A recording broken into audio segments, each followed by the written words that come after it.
We're in Maui on the Waihe Coastal Refuge today. We've been walking this path from just where we parked. There was literally just a couple trucks of people who looked like they were fishing, but we've come across this sign, and I think you need to keep walking kind of along the path because this way it looks like it's just into people's houses. And just along the path is also this kind of burnt house. All you can see that remains is the fireplace or the chimney. This area has a 3-mile coastal trail, and it looks like there's part trail and then part along the beach. And we're hoping to come across the Kapoho fish pond.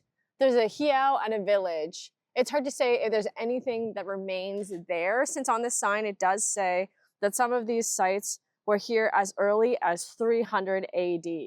Oh, wow. Grains of red sand. Yeah, that's true. Oh, wow. So it is a black sand beach.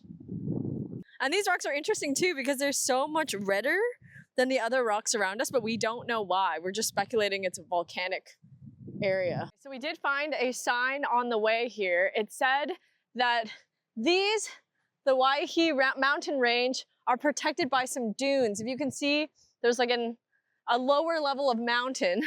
That area is the dune that protected this area, the wetlands, but it's really not wet at all. I was expecting, you know, like a marsh bog situation. No, it's very sandy, very dry, filled with mangroves. We think it used to be a lot wetter than it is now. The thing I was learning is that in the dune area, they used to use it as a burial ground. We've come across what we think is a Hale. And if so, this is the most traditional Hawaiian structure I've ever seen actually built. I've seen many inside botanical gardens. Even there's one near the Iao Valley State Monument. There's kind of a Hale that's built there. But this one, like, look at how the ground is all rocks. Like they've tiled the rock. You can compare it to the grass outside. They've got like an upper area.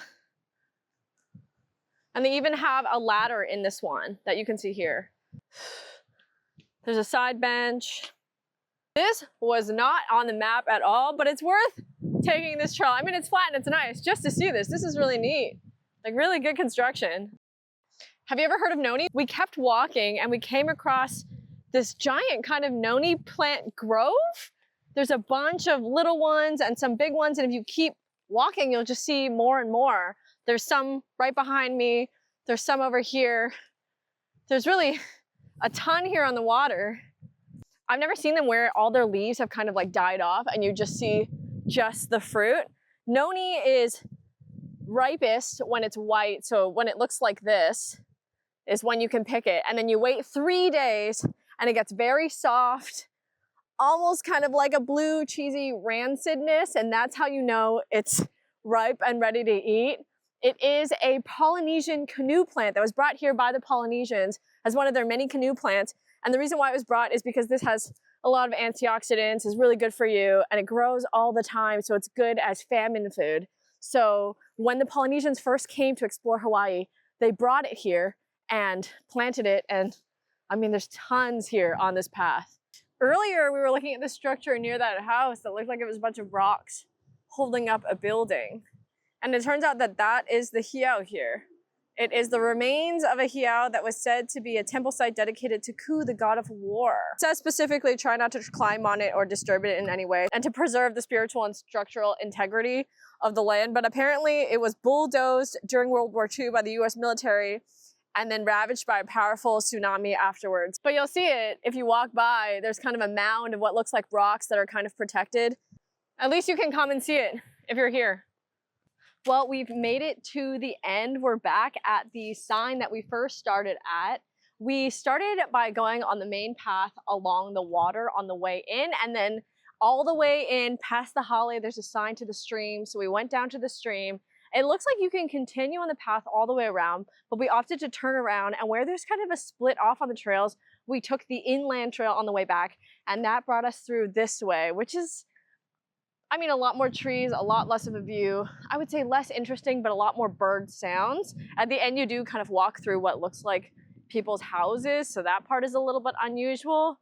But I liked it. It's a very flat path, a lot of shade, a lot of sand when you're walking. Very easy to walk on. There was a man that was walking without any shoes on. We've got like our trail shoes on. I would say unnecessary but nice for this path.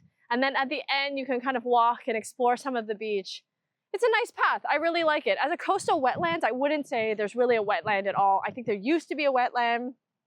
In terms of like animals, you can hear birds. We didn't see any.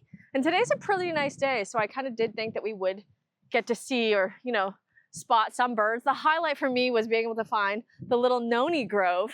But I mean, there's the Hale, there's the Hale that you can see, which I mean, that is very cool. And then I just wish that the signage was a little bit better. For example, there's a sign towards the end about the burial spots just saying, you know, ancient Hawaiians are buried here, please be respectful. But the sign is destroyed. You don't really know where it is. So you just sort of stay off the dunes, but I think that they could be doing a better job. A man that we ran into while we were walking was telling us that this whole area is a land trust. There's something like 277 acres that have a land trust. There are people who work here and maintain it.